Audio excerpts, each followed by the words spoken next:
students, welcome to our channel पाठशाला and IITians initiative.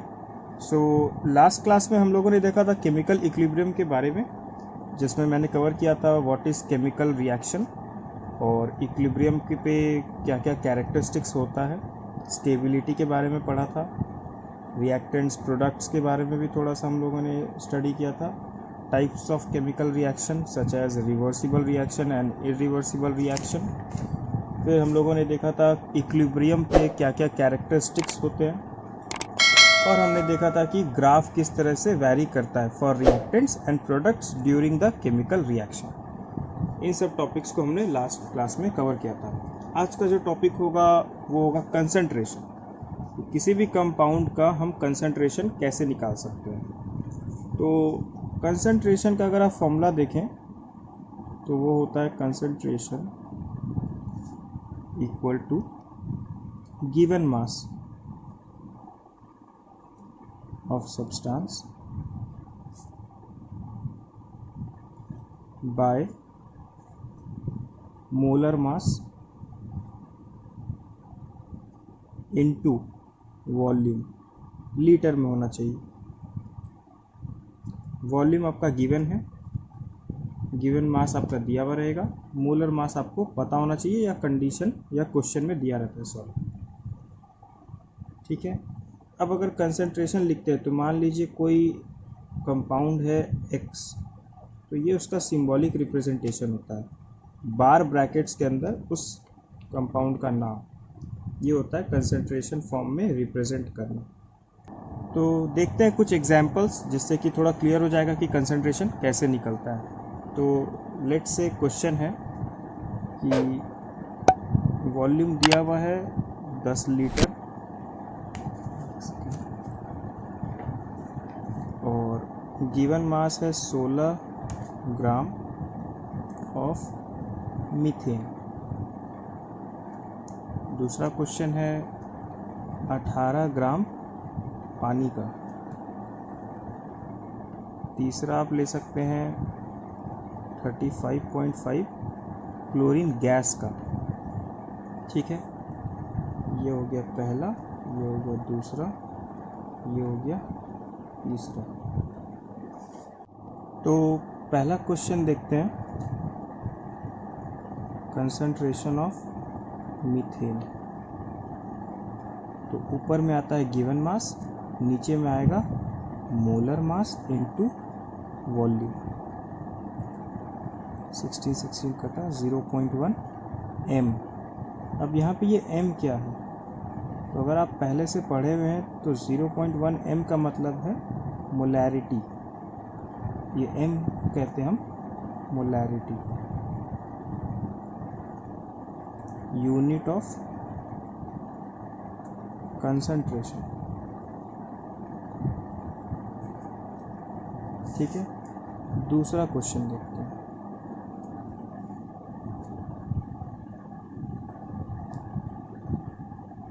पानी का निकालना है आपको कंसंट्रेशन। 18 ग्राम इसका गिवन है, 18 इसका मोलर मास भी होता है और वॉल्यूम है 10। अगेन यहाँ पे आंसर कितना आ जाएगा 0.1 मोलैरिटी।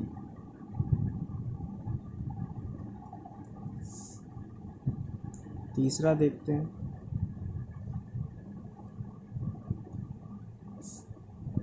क्लोरीन का मोलैरिटी। तो क्लोरीन का आपका गिवन मास है 35.5, मोलर मास भी 35.5 और इनटू वॉल्यूम।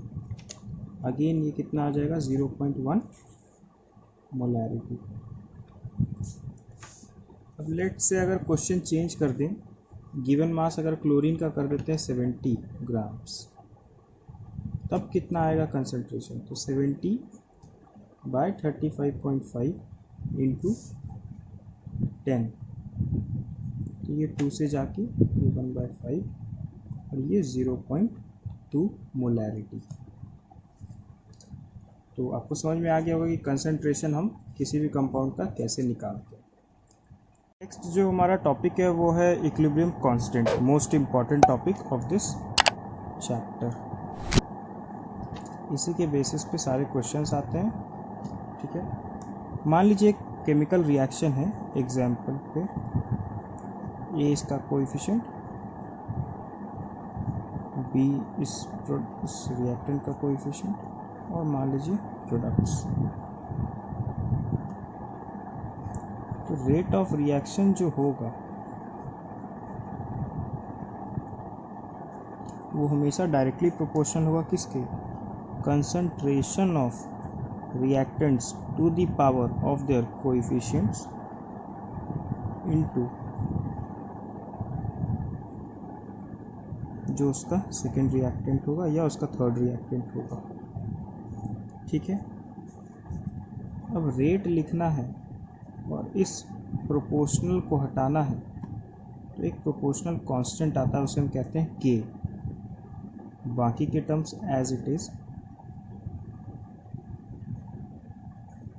ये फाइनल फॉर्मूला बन के आता है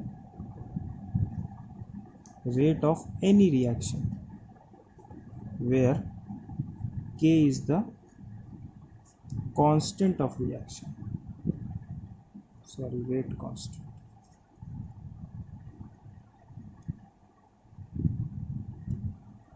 अब बात करते हैं एक जनरल रिएक्शन की, अगेन एक रिवर्सिबल जनरल रिएक्शन की।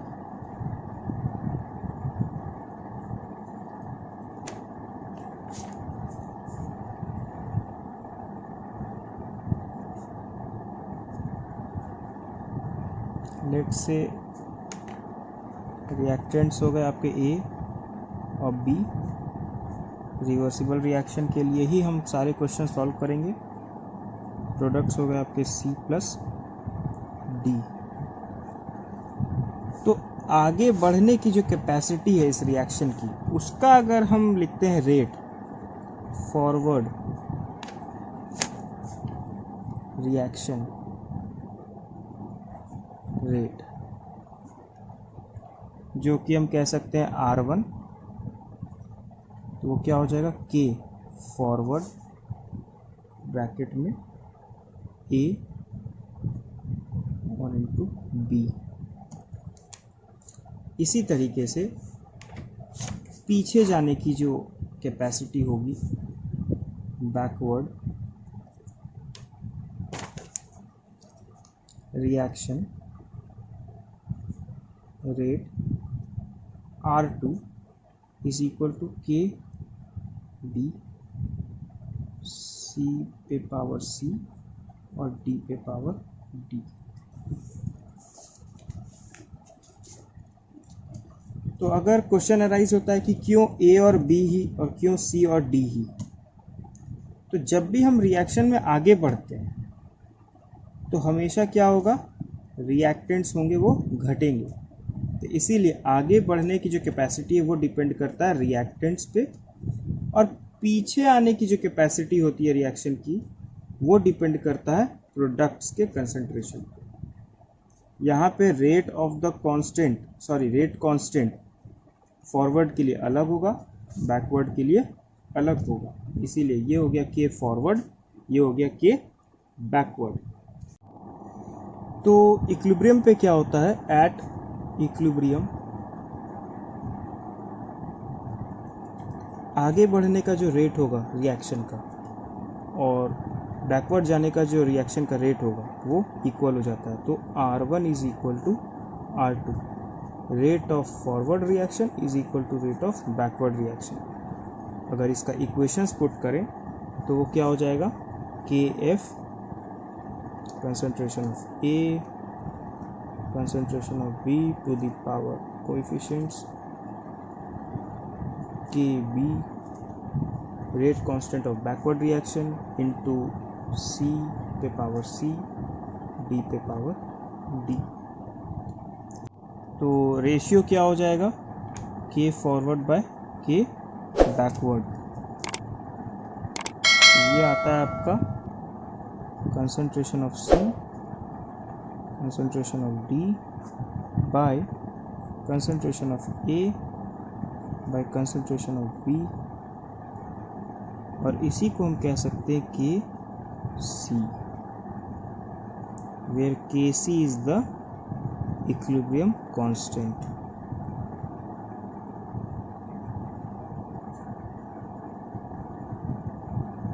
In terms of concentration.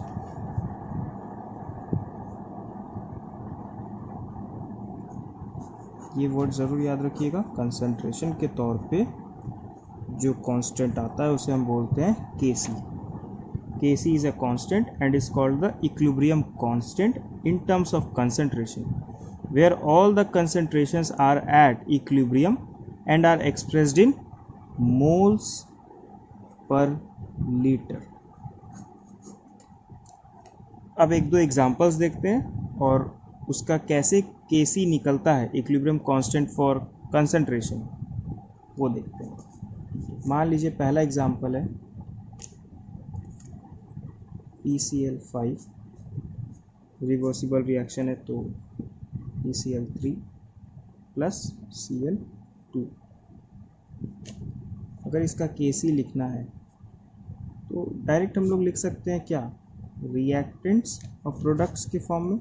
तो प्रोडक्ट्स होगा ऊपर न्यूमरेटर में और जो रिएक्टेंट्स होंगे वो होंगे डिनोमिनेटर में।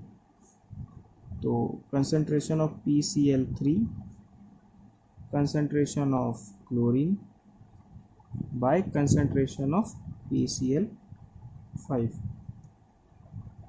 यहाँ पे सबका कोएफिशिएंट्स 1 है, इसलिए मैं दिखा नहीं रहा हूँ क्योंकि यहाँ सब जगह 1 है, पहले से ही बैलेंस्ड है। अगर दूसरा एग्जांपल देखते हैं, लेट्स से नाइट्रोजन कंबाइन करता है हाइड्रोजन के साथ और बनाता है अमोनिया। बैलेंस करें तो यहाँ 2 बैठेगा और यहाँ 3 बैठेगा, बैलेंस्ड हो गया।